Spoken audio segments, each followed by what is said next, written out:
1,00,00,000 కోట్లు గంగలు కలిసినట్టు ఖర్చు పెట్టింది 93 లక్ష కలిసినాయి అంటూ మరి 1,00,000 గంగలు కలిస్తే మరి మల్లన్న సాగర్ ఎక్కడిది ఆ మల్లన్న సాగర్కి వెళ్ళి హైదరాబాద్కు నీళ్ళు ఎక్కడిది ఎంతకాలం బుకాయిస్తావు ఇంకెంతకాలం గోబల్స్ ప్రచారం చేస్తావు ఇంత కామన్ సెన్స్ లేకుండా మాట్లాడితే ముఖ్యమంత్రి కుర్చీకుండే గౌరవం పోతుంది ప్రజలు నిన్ను చూసి నవ్వుకునేటువంటి పరిస్థితి ఉంటుంది మేమేమో కాళేశ్వరం నీళ్ళు ఎత్తిపోస్తుంటే అవి కూడా మా నీళ్ళే అంటాడు ఆ నీళ్ళు ఎక్కడి కాళేశ్వరంలో అంతర్భాగం కాదా ఈయన ఎట్లా తయారైందంటే కేసీఆర్ గారి ప్రభుత్వం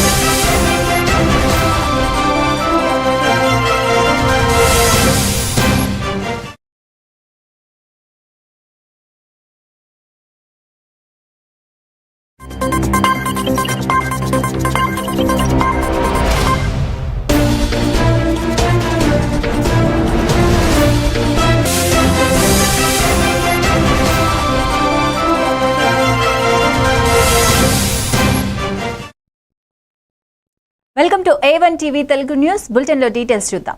ముఖ్యమంత్రి చంద్రబాబు నాయుడు ఉప ముఖ్యమంత్రి పవన్ కళ్యాణ్ సంయుక్తంగా ప్రతిపక్షంపై తీవ్రంగా విరుచుకుపడ్డారు.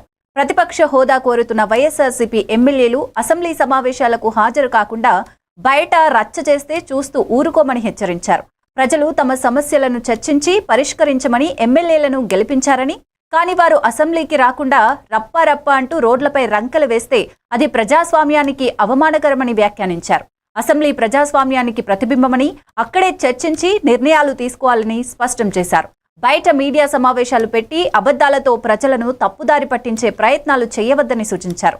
ప్రజల కష్టాలను నిజంగా పరిష్కరించాలనే ఉద్దేశం ఉంటే అసెంబ్లీ వేదికనే ఉపయోగించుకోవాలని చెప్పారు. అసెంబ్లీకి హాజరు కాకుండా ప్రత్యేక హోదా కోరడం విరుద్ధమని విమర్శించారు.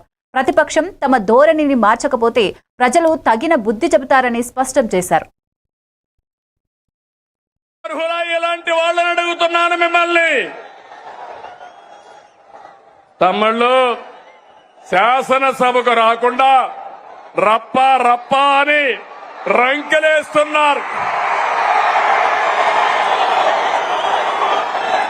తీరు మారిందా అని అడుగుతున్నా మిమ్మల్ని.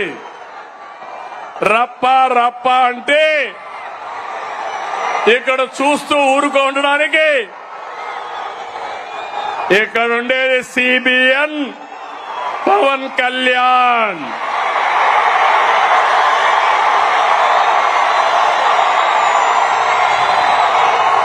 సోషల్ మీడియాలో పోస్టులు పెట్టి ఆడబిడ్డల్ని అవమానిస్తే ఖబర్దార్ జాగ్రత్తగా ఉండండి. అవమానించిన 5 నిమిషాల్లో మీ చొక్కా పట్టుకునే పోలీసులు సిద్ధంగా ఉంటారు. ఏం తమ్ముడు, లాండ్ ఆర్డర్ అవసరమా లేదా? ఆడబిడ్డల్ని గౌరవించాలా లేదా? ఆడబిడ్డల్ని అవమానించే వాళ్ళని శిక్షించాలా లేదా అని మిమ్మల్ని అడుగుతున్నా. అవును అంటే చెప్పండి. మీరిచ్చేది ప్రతిపక్ష హోదా, ముఖ్యమంత్రి పదవి ఎవరిచ్చారు? నాకు ఎవరిచ్చారు? తమ్ముళ్ళు, మీరందరూ కలిసి ఆ నాయకుడికి ఒక క్లాస్ తీసుకోవాలా? తీసుకుంటారా అని అడుగుతున్నా. ప్రతిపక్షం ఉప ముఖ్యమంత్రి పవన్ కళ్యాణ్ రాష్ట్రంలో జరుగుతున్న అభివృద్ధి కార్యక్రమాలపై కీలక వ్యాఖ్యలు చేశారు. ఆరోగ్య బీమా పథకం త్వరలో సాకారం కానుందని, పర్యాటక రంగంలో భారీగా పెట్టుబడులు వస్తున్నాయని తెలిపారు. పంచాయతీరాజ్ శాఖ ఆధ్వర్యంలో పల్లె పండుగ ద్వారా 13,326 గ్రామ సభలు నిర్వహించి ప్రపంచ రికార్డు సాధించామని గర్వంగా చెప్పారు. రాష్ట్రంలో ఇప్పటి వరకు 2,000 కిలోమీటర్ల బీటీ రోడ్లు, 4,000 కిలోమీటర్ల సీసీ రోడ్లు నిర్మించామని వివరించారు. అదనంగా 1,55,000 నీటి కుంటలతో 1 టీఎంసీ నీటిని నిల్వ చేసి పశువుల కోసం 1,500 నీటి తొట్టెలు, 22,518 మినీ గోకులను నిర్మించామన్నారు. ప్రధానమంత్రి నరేంద్ర మోడీ సహకారం, ముఖ్యమంత్రి చంద్రబాబు నాయకత్వంలో 1,005 కోట్లతో అడవి తల్లి బాట పేరిట 625 గిరిజన గ్రామాలకు 1,069 కిలోమీటర్ల రోడ్ల నిర్మాణం జరుగుతోందని తెలిపారు. గర్భిణీ స్త్రీలకు డోలిమోతల సమస్య నుంచి విముక్తి కల్పించడమే లక్ష్యమని చెప్పారు. కర్ణాటక సహకారంతో 4 కుంకి ఏనుగులకు రాష్ట్రానికి తీసుకొచ్చామని పవన్ కళ్యాణ్ వివరించారు. అడవి తల్లి బాట కార్యక్రమం గౌరవ ప్రధానమంత్రి శ్రీ నరేంద్ర మోదీ గారి సహకారంతో ముఖ్యమంత్రి శ్రీ నారా చంద్రబాబు నాయుడు గారి నాయకత్వంలో కూటమి ప్రభుత్వం 1005 కోట్ల జాతీయ ఉపాధి హామీ పథకం ద్వారా రాష్ట్ర ఉపాధి హామీ పథకం 625 గిరిజన గ్రామాలని అనుసంధానిస్తూ 1069 కిలోమీటర్ల రోడ్ల నిర్మాణం జరుగుతోంది. గర్భిణీ స్త్రీలకి డోలీ మోతల నుంచి విముక్తి కలిగించాల లక్ష్యంతో ముందుకెళ్తున్నాం. 7,910 కోట్లతోటి జల్ జీవన్ మిషన్ కి ప్రాజెక్టులు చేపట్టాం. అటవీ విస్తారాన్ని పెంచే లక్ష్యంలో 1 కోటి మొక్కల నాటే కార్యక్రమానికి శ్రీకారం చుట్టాం. కర్ణాటక ప్రభుత్వానికి నుంచి సహకారంతో 4 కుంకి ఏనుగులను తీసుకొచ్చాం. అలాగే శాంతి భద్రతల పరిరక్షణ వ్యవహారంలో భేదాలు చూడకుండా ముందుకు వెళ్తామని శాసనసభ సాక్షిగా గౌరవ ముఖ్యమంత్రి శ్రీ నారా చంద్రబాబు నాయుడు గారు స్పష్టం చేశాం. నేను అదే మాట చెప్పాను. ఆ మాట కట్టుబడే ముందుకు వెళ్తున్నాం. శాంతి భద్రతలకు ఎలాంటి ఆటంకం కలగకుండా ఉన్నప్పుడే రాష్ట్రంలో పెట్టుబడులు పరిశ్రమలు వచ్చి యువతకి ఉపాధి ఉద్యోగ అవకాశాలు లభిస్తాయి. ప్రయత్నం చిత్తశుద్ధితో చేస్తోంది. పరిశ్రమలు, ఉద్యాన పంటలు, సాగునీటి ప్రాజెక్టులు. మాజీ ముఖ్యమంత్రి వైఎస్ జగన్ అసెంబ్లీ సమావేశాలకు హాజరు కాకపోవడానికి తన వాదనను వెల్లడించారు. అసెంబ్లీలో మాట్లాడేందుకు తనకు తగిన సమయం ఇవ్వడం లేదని ఆయన ఆవేదన వ్యక్తం చేశారు. అందరిలా నాకు 1 నిమిషం మాత్రమే ఇస్తే నేను చెప్పదలిచిన విషయాలన్నీ ఎలా వివరించగలను, అందుకే అసెంబ్లీకి వెళ్లడం లేదు అని స్పష్టం చేశారు. ప్రజల సమస్యలు, ప్రభుత్వ వైఫల్యాలను వివరంగా చర్చించాలనుకుంటున్నానని, కానీ పరిమిత సమయం కారణంగా అది సాధ్యం కావడం లేదని అన్నారు. తన మాటలను అడ్డుకోవడం, సరైన అవకాశం ఇవ్వకపోవడం ప్రజాస్వామ్యానికి విరుద్ధమని పేర్కొన్నారు. అసెంబ్లీ వేదికే ప్రజల సమస్యలు వినిపించే ప్రధాన స్థలమైన తగిన హక్కులు లభించకపోవడంతో దూరంగా ఉంటున్నానని చెప్పారు. అయితే ఆయన వ్యాఖ్యలపై పాలక కూటమి తీవ్రంగా స్పందించి ఇది బాధ్యతారహిత్యానికి నిదర్శనమని విమర్శిస్తోంది. మీరు నాకు అవకాశం ఇచ్చి అసెంబ్లీ సమావేశాలలో ఇప్పుడు నేను ప్రజెంటేషన్ ఇచ్చాను. ఈ ఇచ్చిన ఇంతసేపు ప్రజెంటేషన్ నాకు అసెంబ్లీలో కూడా ఈ మాదిరిగా ఇవ్వగలిగితే ప్రజల సమస్యలు బయటికి వస్తాయి. ప్రజల సమస్యలు మనం చెప్పగలుగుతాం.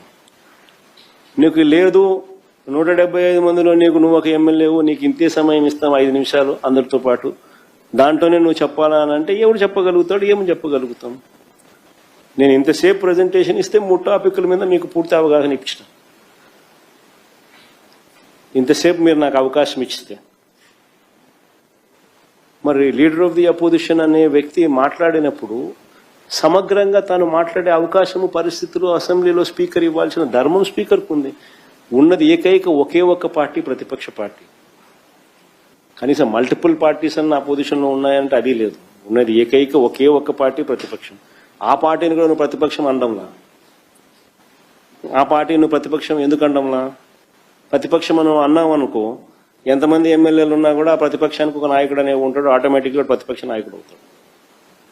ఆటోమేటిక్లీ ప్రతిపక్ష నాయకుడు అయినాడు అని అంటే ఆయనకు నువ్వు సభా అధ్యక్షునితో సమానంగా మైక్ ఇవ్వాల్సి వస్తుంది. అది ఇవ్వడం నీకు ఇష్టం లేదు కాబట్టి అసలు ప్రతిపక్షమే లేదంటున్నావు. అసలు ప్రతిపక్షమే గుర్తింపు ఇవ్వని అంటున్నావు.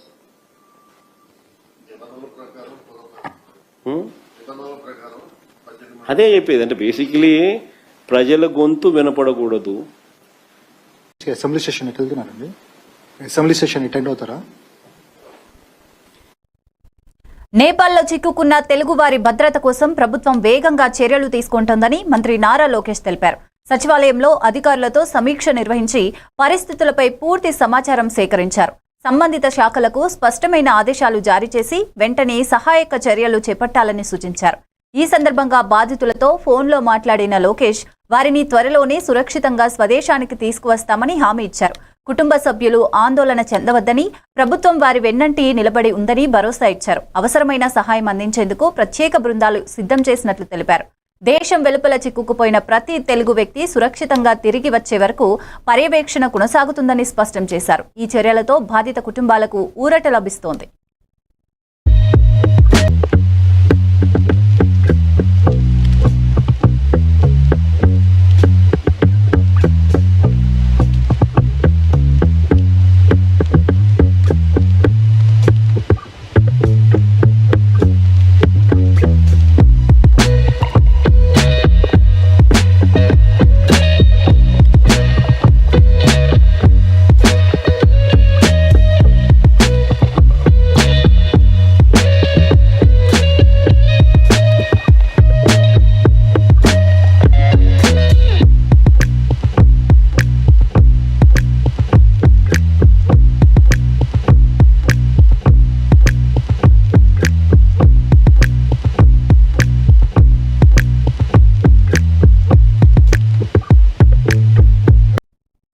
కాళేశ్వరం ప్రాజెక్టుపై సీబీఐ విచారణ మొదలైన తర్వాత బీఆర్ఎస్ నేతలు ఫ్రస్ట్రేషన్లో ఉన్నారని మంత్రి వివేక్ మండిపడ్డారు. కమిషన్ల కోసం కేసీఆర్ ఫామ్ హౌస్ కు నీళ్లు అందించడానికే కాళేశ్వరం ప్రాజెక్టును కట్టారని ఆరోపించారు.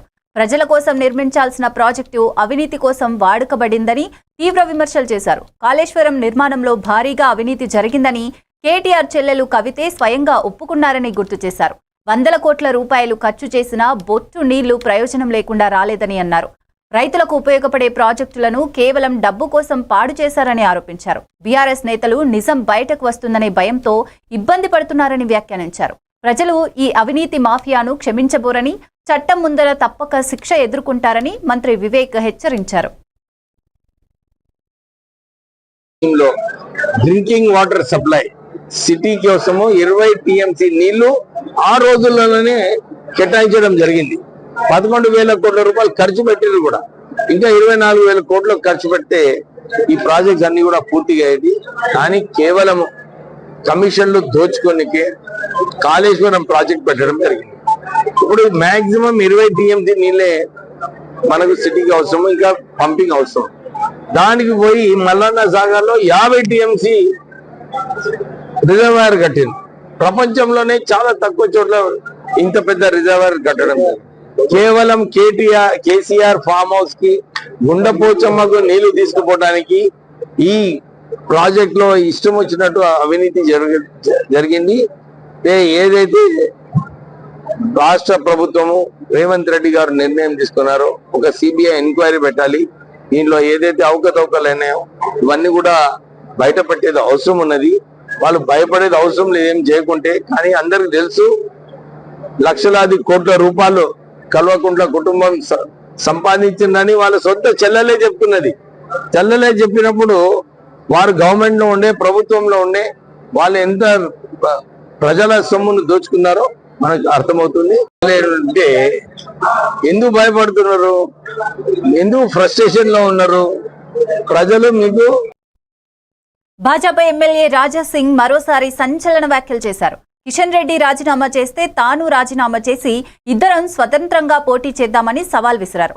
అప్పుడు ఎవరి దమ్ము ఎంత ఉందో ప్రజల తీర్పుతో తేలిపోతుందని వ్యాఖ్యానించారు. కిషన్ రెడ్డి కారణంగానే రాష్ట్రంలో పార్టీ బలహీనపడిందని తీవ్ర విమర్శలు చేశారు. పార్టీ భవిష్యత్తును కాపాడే బదులు వ్యక్తిగత ప్రయోజనాల కోసం పనిచేస్తున్నారని ఆరోపించారు. రాష్ట్రంలో బీజేపీ ఎదుగుదల ఆగిపోవడానికి ఆయననే ప్రధాన కారణమని మండిపడ్డారు. ప్రజలు ఎవరి పక్షాన ఉన్నారో ఎన్నికల్లో స్పష్టంగా తెలుస్తుందని హెచ్చరించారు. పార్టీ బలోపేతం కోసం తాను ఎప్పటికీ కట్టుబడి ఉన్నానని రాజాసింగ్ తెలిపారు. ఈ వ్యాఖ్యలతో బీజేపీలో అంతర్గత విభేదాలు మళ్లీ తెరపైకి వచ్చాయి.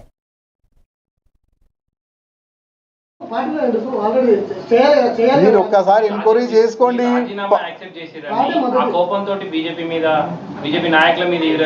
నేను ప్రతి ఒక్క మెసేజ్ మీరు చూసుకోవాలి. నేను ప్రతి ఒక్క మెసేజ్ తప్పు ఉంది అని కార్యకర్తలతో చర్చ చేసుకోండి. నేను ఇచ్చిన ప్రతి ఒక్క మెసేజ్ కార్యకర్తలకి ఫేవర్గా ఉంటుంది. నా మెసేజ్ వాళ్ళు చేస్తున్న తప్పులు ఓకే, బీజేపీలో ఉన్న కొంతమంది భయపడి మాట్లాడరు. వాళ్ళకి పదవి భయం ఉంటుంది, పోస్ట్ భయం ఉంటుంది, ఏదో ఒక ప్రాబ్లం వాళ్ళకి ఉంటుంది. అందుకోసం వాళ్ళు మాట్లాడతలేదు. కానీ నాకేం ఆశ లేదు, గతంలో కూడా లేకుండే, ఇవాళ కూడా లేదు. ఎప్పుడెప్పుడు బీజేపీ వాళ్ళు ఇవాళ ఓపెన్ చెప్తున్నా, ఎప్పుడెప్పుడు మీరు తప్పు చేస్తే అప్పుడప్పుడు నేను నేను చేయను. నా ఘోష మేల ప్రజలు నాకు గెలిపిస్తున్నారు. తిరుమల తిరుపతి దేవస్థానం కొత్త ఈవోగా అనిల్ కుమార్ సింఘాల్ బాధ్యతలు చేపట్టారు. ఈ రోజు ఆయన కుటుంబ సభ్యులతో కలిసి శ్రీవారిని దర్శించుకున్నారు. అనంతరం ఆలయంలో ప్రత్యేక కార్యక్రమాలు నిర్వహించి ఈవోగా ప్రమాణ స్వీకారం చేశారు. రంగనాయకుల మండపంలో వేద పండితుల ఆశీర్వచనాలు అందించి శుభాకాంక్షలు తెలిపారు. తిరుమలలో భక్తుల సౌకర్యం, ఆలయ అభివృద్ధి, సేవల నిర్వహణ ప్రత్యేక దృష్టి పెట్టనున్నట్లు ఆయన సంకేతాలిచ్చారు. భక్తుల అవసరాలు తీర్చడం, పారదర్శక పరిపాలన అందించడం తన ప్రథమ కర్తవ్యమవుతుందని పేర్కొన్నారు. టీటీడీ అభివృద్ధికి తాను అంకిత భావంతో పనిచేస్తానని సింఘాల్ తెలిపారు. భక్తులు కొత్త ఈవోపై విశ్వాసం వ్యక్తం చేస్తూ శుభాకాంక్షలు తెలియజేస్తున్నారు.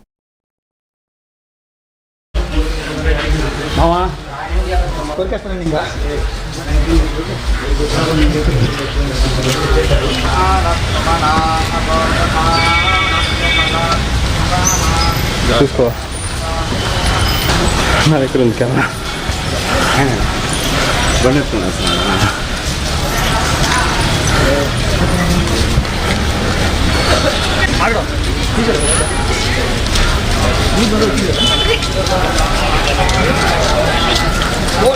కొంచెం సైడ్ రండి అన్న ముందర రెడ్ కలర్ టీ షర్ట్.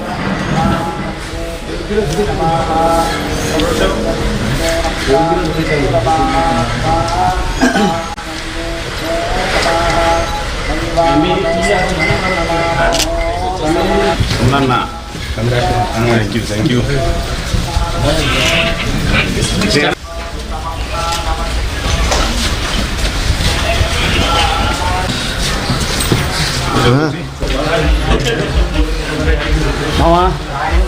కొరికేస్తానండి ఇంకా.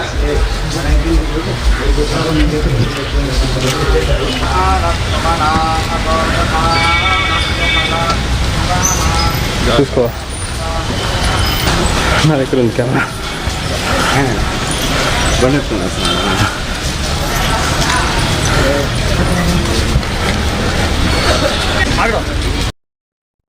ఇక జగిత్యాల జిల్లా కల్లెడ గ్రామంలో సంచలన ఘటన చోటు చేసుకుంది. గణపతి చందా ఇవ్వలేదని 4 కుటుంబాలను గ్రామ సంఘ సభ్యులు కుల బహిష్కరణ చేశారు. గ్రామంలో వారితో ఎవరైనా మాట్లాడితే 25,000 జరిమానా విధిస్తామని నిబంధన పెట్టారు. చందా ఇవ్వనందుకు డప్పు చాటింపుతో బహిరంగంగా అవమానిస్తూ ఈ నిర్ణయం తీసుకున్నారు. దీంతో బాధిత కుటుంబాలు తీవ్ర ఇబ్బందులు ఎదుర్కొంటున్నాయి. సమాజంలో ఇలాంటి కుల బహిష్కరణలు ప్రజాస్వామ్య విలువలకు విరుద్ధమని స్థానికులు ఆగ్రహం వ్యక్తం చేస్తున్నారు. సంఘం ఒత్తిడితో గ్రామంలో విభజన వాతావరణం నెలకొంది. ఈ ఘటనపై అధికారులు స్పందించి బాధిత కుటుంబాలకు న్యాయం చేయాలని ప్రజలు డిమాండ్ చేస్తున్నారు. కుల బహిష్కరణలు చట్ట విరుద్ధమని, ఇలాంటి నిర్ణయాలు తీసుకున్న వారిపై చర్యలు తప్పనిసరిగా తీసుకోవాలని సామాజిక కార్యకర్తలు కోరుతున్నారు. పిలిపిస్తే మేము పెట్టారు సార్. పెడితే చంద కోసం తిరగాని అన్నారు సార్. మేము ఎందుకు తిరగాల, మేము బుచ్చగలం అని అన్నారు సార్. తిరగకుండా మేమే సైలెన్స్ ఉన్నాం సార్. ఈడ కొబ్బరికాయ కొట్టిన వాళ్ళే 1000 రూపాయలు పెట్టాలి, అట్లయితేనే రావాలే, లేకుంటే లేదన్నారు సార్. మేము బుద్ధి ఉంటే ఇస్తాం కానీ, లేకుంటే మా దగ్గర ఉంటే ఇస్తాం కానీ మేము ఎట్లా, మాకు 1000 రూపాయలు వెళ్తాయి సార్. మేము కష్టం చేసుకొని బతకటం లేదు సార్ అని మేము సైలెన్స్ ఉంటుంది సార్. సైలెన్స్ ఉండి మా ఇంట్లో చిన్న గణపతి పెట్టుకొని మేము చేసుకొని సైలెన్స్ ఉండి మేము పనికి వెళ్ళిపోయినాం సార్. పనికి వెళ్ళిపోతే లేక ఇట్లా వేసిరు అట్లా వేసిరు అంటే తిట్టిరు సార్. తిట్టినాక మేము ఏమనలేదు. ఏమనక మళ్ళీ వాళ్ళ పంచాయతీ పెట్టి మమ్మల్ని పిలిపించారు సార్. పిలిపిస్తే మేము పోయినాం సార్. పోతే ఏం జరిగింది అని అడిగినాం. అడిగినందుకు ఏం జరిగిందా, ఈడ పైసలు పెట్టి మాట్లాడురు అన్నారు సార్. ఏమిటి గురించి పైసలు పెట్టి మాట్లాడమంటున్నావు, దాని గురించి చెప్పాలి కదా, మేము పైసలు పెట్టి మాట్లాడటానికి అని అంటే ఎక్కడి నుంచి వెళ్ళిపోండి మమ్మల్ని గెంటేసారు సార్. మమ్మల్ని గెంటితే మేము వెళ్ళిపోయినాం. వెళ్ళిపోయినాక మళ్ళీ ఏం చేసారంటే వాళ్ళు వెళ్ళిపోయారు కదా, వాళ్ళని కులంలోకి తీసేయాలని చెప్పి ఆయనతో పేపర్ రాసేసారు సార్. పేపర్ రాసేసి దప్పు దాటేసిరుగా. దప్పు దాటేసినాక మాకు అనిపించింది, అరే మమ్మల్ని గెంటేసి మళ్ళీ దప్పెందుకు దాటెత్తురని మేము అప్పుడు అర్థం చేసుకొని మేము అటు వెళ్ళిపోయినాం. అటు పోయి చూసినాం. చూసేసరికి మమ్మల్ని చూసి అందరూ అటు మొక్కలు పెట్టుకొని తలుపులు వేసుకుంటారు సార్. ఆహా మాదేనా అని మేము ఏడ్చుకుంటే ఇంటికి వచ్చేసినాం సార్. మాకు బాగా బాధ అనిపించింది సార్. మేమేం చెయ్యలేకపోయినాం సార్. మళ్ళా కూడా వాళ్ళు ఏం చేసిర్రు, మమ్మల్ని కొట్టడానికి వచ్చిండని మా కొడుకు మీద కేసు పెట్టిండు సార్. కేసు పెట్టి ఇట్లా చేసిండు సార్. మమ్మల్ని మేమేం చెయ్యలేకపోతున్నాం సార్. మాకు బాగా బాధ అనిపిస్తుంది సార్. మమ్మల్ని తీసేసినాక మేమేం తప్పు చేసినాం సార్, మమ్మల్ని తీసేసిర్రు. మేమేం చేసిన తప్పేంది, మేము ఒక చంద ఇయ్యనందుకైనా సార్ మమ్మల్ని ఇట్లా తీసేసింది. మాకు బుద్ధి ఉండిద్దాం, మాకు ఇంట్లో ఉండి లేక మేము కష్టం చేసుకొని బతుకుతున్నాం సార్. గ్రూప్ 1 మెయిన్స్ పరీక్షల వ్యవహారంపై బీఆర్ఎస్ ఎమ్మెల్సీ దాసోజు శ్రవణ్ తీవ్ర వ్యాఖ్యలు చేశారు. హైకోర్టు ఆదేశాలను బేషరతుగా పాటించి పరీక్షలను మళ్లీ నిర్వహించాలని కాంగ్రెస్ ప్రభుత్వాన్ని డిమాండ్ చేశారు. విద్యార్థుల భవిష్యత్తుతో ఆటలాడకూడదని హెచ్చరించారు. కాంగ్రెస్ ప్రభుత్వం పెద్ద పెద్ద లాయర్లను పెట్టి సుప్రీంకోర్టుకు వెళితే అది విద్యార్థుల గొంతు కోసినట్లే అవుతుందని మండిపడ్డారు. పరీక్షల్లో అవినీతి జరిగిందని ఇప్పటికే కోర్టు తేల్చిందని, దాన్ని ఒప్పుకొని పరీక్షను రద్దు చేయాల్సిన అవసరం ఉందని అన్నారు. గ్రూప్ 1 పోస్టుల్లో ఇంత అవినీతి జరిగిందంటే దాని వెనక ఎవరున్నారో పూర్తి స్థాయిలో విచారణ జరిపి నిజం బయటపెట్టాలని డిమాండ్ చేశారు. నిరుద్యోగ యువతను నమ్మక ద్రోహం చేసే విధంగా పాలన సాగకూడదని హెచ్చరించారు. ఈ అంశంపై కాంగ్రెస్ ప్రభుత్వం స్పష్టమైన నిర్ణయం తీసుకోవాలని దాసోజు శ్రవణ్ అన్నారు. చెప్పిన తర్వాత బేషరతుగా మీరు హైకోర్టు ఆర్డర్ అమలు చేయండి. We are hearing the news that ఏదో రిట్ అపీల్ చేస్తాం, పెద్ద పెద్ద లాయర్లను పట్టుకొస్తాం, పెద్ద పెద్ద లాయర్లను పట్టుకొచ్చి మేము డబ్బులున్న లాయర్లను పట్టుకొచ్చి మేము ఏదో మ్యానిపులేట్ చేస్తాము, రిట్ అపీల్ చేస్తాము, ఫస్ట్ కోర్టుకు పోతామని చెప్పని అంటున్నారు. ఏ కోర్టుకు పోయినా నిర్దాక్షిణ్యంగా మీరు నిరుద్యోగుల గొంతు కోసినట్టే.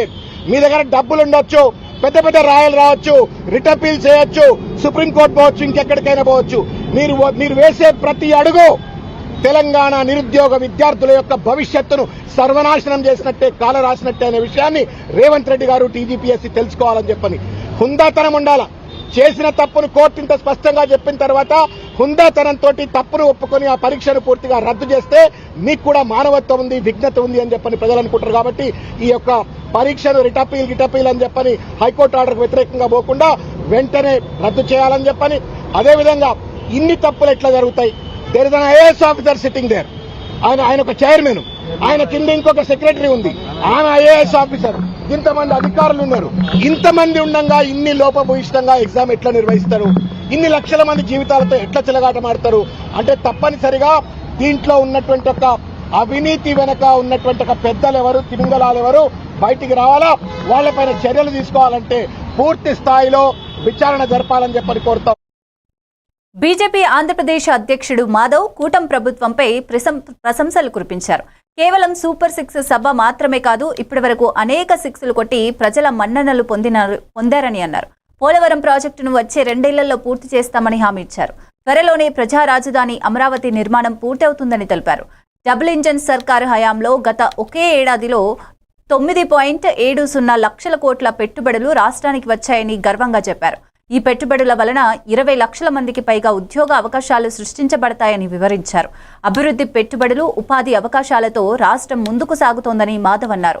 ప్రజల ఆశల రాజధానిగా అమరావతి నిర్మాణం జరుగుతుందని, పోలవరం ప్రాజెక్టు ద్వారా వ్యవసాయం, పరిశ్రమలకు ఊతం లభిస్తుందని స్పష్టం చేశారు. కూటమి ప్రభుత్వంతో రాష్ట్రం కొత్త దిశగా దూసుకెళ్తోందని వ్యాఖ్యానించారు. ప్రధాని నరేంద్ర మోడీ గారి నేతృత్వంలో మనందరి యొక్క జీవన నాడి పోలవరానికి సంబంధించిన 12,517 కోట్ల రూపాయలు మనకి మంజూరు చేయడం ద్వారా మన సాగునీరు, తాగునీరు కష్టాలు తీర్చి ముందుకెళ్లడానికి వాళ్ళ మార్గం సుగమం చేశారు. త్వరలోనే 2 సంవత్సరాల్లోనే ఇవాళ కూటమి నేతృత్వంలో గౌరవ ముఖ్యమంత్రి చంద్రబాబు నాయుడు గారు, డిప్యూటీ ముఖ్యమంత్రి పవన్ కళ్యాణ్ గారి నేతృత్వంలో 2 సంవత్సరాల్లో పూర్తయి గ్రావిటీలో కృష్ణా బేసిన్ కి నీరు రావటం, కృష్ణా బేసిన్ కి నీరు వస్తుందంటే రాయలసీమకి ఏదైతే 200 టీఎంసీ హామీ ఉందో అది నెరవేరడానికి త్వరలోనే కాబోతుందని మీ అందరికీ చెప్పడానికి ఇవాళ గర్వపడుతున్నాను. కేవలం అదే కాదు, ఇవాళ మన రాజధాని అమరావతి నిర్మాణం కోసం కేంద్రం 15,000 కోట్ల రూపాయలు గ్రాంట్ రూపంలో 11,000 రూపాయలు మనకి ఏదైతే హడ్కో నుంచి రుణ రూపంలో అనేక రకాల ఇతర అవసరాల కోసం నిధులు మన ప్రాంతానికి ఇవ్వటం ద్వారా అమరావతి నిర్మాణానికి కేంద్ర రాష్ట్ర ప్రభుత్వాలు చేస్తున్న కృషి, గౌరవ ముఖ్యమంత్రి చంద్రబాబు నాయుడు గారి నేతృత్వంలో ఒక భవ్యమైన రాజధాని, ప్రజా రాజధాని నిర్మించబోతున్నాం. అది ఇంకో 6 అని మనం గమనించాలి. కేవలం ఇదే కాదు, మన ప్రాంతంలో ఉపాధి, ఉద్యోగ అవకాశాలు కల్పించే విధంగా మన ప్రాంతానికి కల్పతరువుగా ఉన్న ఏదైతే విశాఖ స్టీల్ ప్లాంట్ ఉందో, స్టీల్ ప్లాంట్ ని రక్షించడం కోసం బెల్లంకొండ సాయి శ్రీనివాస్ హీరోగా కౌశిక్ పెగల్లపాటి దర్శకత్వంలో రూపొందిన చిత్రం కిష్కింధపురి ప్రచార కార్యక్రమాలు వేగంగా జరుగుతున్నాయి. అనుపమ పరమేశ్వరన్ కథానాయికగా నటించిన ఈ చిత్రం పాన్ ఇండియా స్థాయిలో ప్రేక్షకుల ముందుకు రానుంది. ఈ సందర్భంగా విశాఖపట్నంలో ఏర్పాటు చేసిన ప్రమోషనల్ ఈవెంట్ లో హీరో బెల్లంకొండ శ్రీనివాస్, దర్శకుడు కౌశిక్ మీడియాతో మాట్లాడారు. సినిమా కథ, పాత్రలు, ప్రేక్షకుల అంచనాలపై ఆసక్తికర విషయాలను పంచుకున్నారు. ఈ కార్యక్రమంలో ప్రత్యేక ఆకర్షణగా కొండముచ్చు వేషధారణలో ఒక వ్యక్తి ప్రవేశించి అందరి దృష్టిని ఆకర్షించాడు. చిత్ర బృందం ఈ మూవీ యాక్షన్, విజువల్స్, భావోద్వేగాలతో ప్రేక్షకులను కట్టిపడేస్తుందని నమ్మకం వ్యక్తం చేసింది. బెల్లంకొండ ఈ సినిమా తన కెరీర్లో మరో మైలురాయిగా నిలుస్తుందని చెప్పారు. మీ అందరికి కూడా నచ్చాలని మా మీడియా వాళ్ళు పూరి సెప్టెంబర్ 12 రిలీజ్ అవుతుంది. మీ అందరికీ ట్రైలర్, టీజర్ అన్నీ బాగా నచ్చాయి అనుకుంటున్నాను. సాంగ్ కూడా అన్నిటికీ చాలా మంచి ఆర్గానిక్ రెస్పాన్స్ వచ్చింది. అండ్ ఇప్పుడే సింహాచలంకి వెళ్ళాం. నేను డైరెక్ట్గా వెళ్ళి దర్శనం చేసుకొని స్వామివారి బ్లెస్సింగ్ తీసుకొని వచ్చి ఇప్పటికే మీ దగ్గర ప్రెస్ మీట్ రావడం మాకు చాలా హ్యాపీగా ఉంది. నేను ఒకటే బిలీవ్ చేస్తానండి, ఒక సినిమా అంటే మేము ఎంత కష్టపడి, ఎంత ప్రేమించి, ఎంత ఎఫర్ట్ పెట్టి, ఎన్నో హోప్స్ తోటి, ఎన్నో డ్రీమ్స్ తోటి పనిచేస్తాం. బట్ ఈ సినిమా ఇంత కష్టపడి ఇంత పనిచేసింది ఏంటంటే మీ అందరికి కూడా నచ్చాలని. మా మీడియా వాళ్ళు కూడా మా ఫ్యామిలీలోనే ఫీల్ అవుతాం మేము. ఎందుకంటే మేము ఎంత కష్టపడి ఎంత మంచి సినిమా చేసినా జనం దగ్గరికి తీసుకెళ్లాలన్నా, ఆడియన్స్ దగ్గర రీచ్ అవ్వాలన్నా దానికి మెయిన్ మార్గదర్శి మీరే. అండ్ మీరే మా వాహనం. మీరు అందరికి కూడా ఒక మంచి ఎక్స్పీరియన్స్ అయిన సినిమా ఇవ్వాలి. మీరు కూడా తప్పులు వెతికే టైం ఇవ్వకూడదు, మీరు కూడా ఫోన్ పట్టుకునే టైం ఇవ్వకూడదు అని చెప్పి 2 hours 5 minutes చాలా క్రిస్ప్గా వెరీ గుడ్ రన్ టైం తోటి సినిమా ఎప్పుడు స్టార్ట్ అయింది, ఎప్పుడు పరిగెట్టింది, ఎప్పుడు ఫినిష్ అయింది తెలియకుండా అంత పేసీగా ఒక మంచి హారర్ మిస్టరీ, ఒక కొత్త స్పేస్ జానర్. నేను ఇంత కొత్త కథ చేయడం నాకే చాలా హ్యాపీగా ఉంది. యాజ్ అన్ యాక్టర్గా ఒక కొత్త స్పేస్లో ఎక్స్ప్లోర్ చేసినప్పుడు మాకు లిమిటేషన్స్ లేకుండా బాగా అద్భుతంగా చెప్పొచ్చు. సో కిష్కింధపురి అనేది ఒక ఫిక్షనల్ సిటీ అండి. మేము లిమిటేషన్స్ లేకుండా మీకు ఒక అద్భుతమైన కథాబలంతో ఒక మంచి సినిమాటిక్ ఎక్స్పీరియన్స్ ఇవ్వడానికి, అది విజువల్గా పరంగా అవ్వచ్చు, సౌండ్ పరంగా అవ్వచ్చు, కథ పరంగా అవ్వచ్చు, సినిమా స్క్రీన్ ప్లే అవ్వచ్చు, ట్విస్ట్లు అవ్వచ్చు, పర్ఫార్మెన్స్ అవ్వచ్చు, అన్ని ఎలిమెంట్స్లో చాలా హైగా ఉండే సినిమా.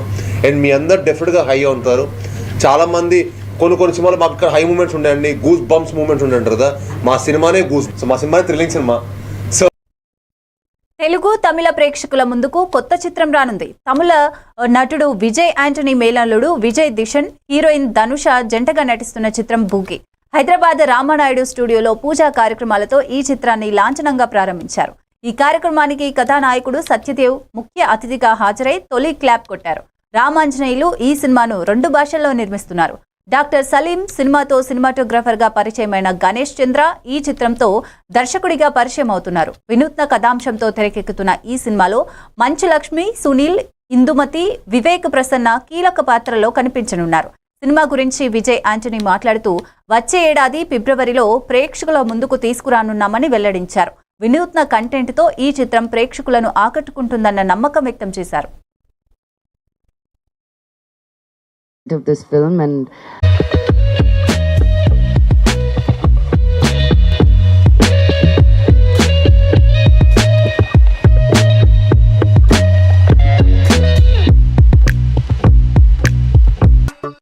నాకు చాలా సంతోషంగా ఉంది. ఒక when collaboration జరిగినప్పుడు డిఫరెంట్ లాంగ్వేజెస్ నుంచి మనం కథ పరంగా చాలా ఇంపార్టెన్స్ ఇస్తామన్నమాట. బికాజ్ ఆ కథ యూనివర్సల్గా అందరికీ అర్థం కావాలి, అందరికీ రీచ్ అవ్వాలని. So I'm very very excited to be a part of this film and I wish the director గారు all the very best. Hero గారికి, హీరోయిన్ గారికి, విజయ్ యాంథనీ గారికి. ఇది మీ ఫస్ట్ ప్రొడక్షన్ కదండి, all the very best. Very happy to announce this title, Bookie. We have already started the shooting. I think we are in the midway, and I have seen the footages. It has come out really well. I am really blessed to have Malakshmi Manju garu, Sunil garu, the team, and everything is possible because of the director only. And director Ganesh Chandra has really done a good job in this movie. He's a cameraman basically. He had done camera work for my previous movie, Dr. Salim, and you would have seen that movie, Dr. Salim. And after seeing the footages of Bookie, I am really, really confident to say that this is definitely going to be a very nice, commercially successful movie. నేనేమో వచ్చి గణేష్ చంద్ర. నేను doctor సలీంతో cinematographer. Vijay Antony సార్కి చాలా thanks. మూవీలో నాకు chance ఇచ్చారు, first movie. అలాగా ఇప్పుడు డైరెక్టర్గా బూకీ sir first movie debut. Thank you so much sir. Thank you so much Vijay Antony sir. Maargan తర్వాత మార్గన్కి మీరు ఇచ్చిన అప్రిసియేషన్, మీరు ఇచ్చిన ఒక పొజిషనింగే ఇలాంటి ఒక సెకండ్ ఫిల్మ్ని నాతో చేయడానికి ఒక కాన్ఫిడెన్స్ని ఇచ్చింది. సో దానికి I thank Leo sir first, and ఈ ఫిల్మ్ని ప్రొడ్యూస్ చేసే రామ్ సార్కి, విజయ్ ఆంటనీ సార్కి, మ్యూజిక్ డైరెక్టర్గా కూడా.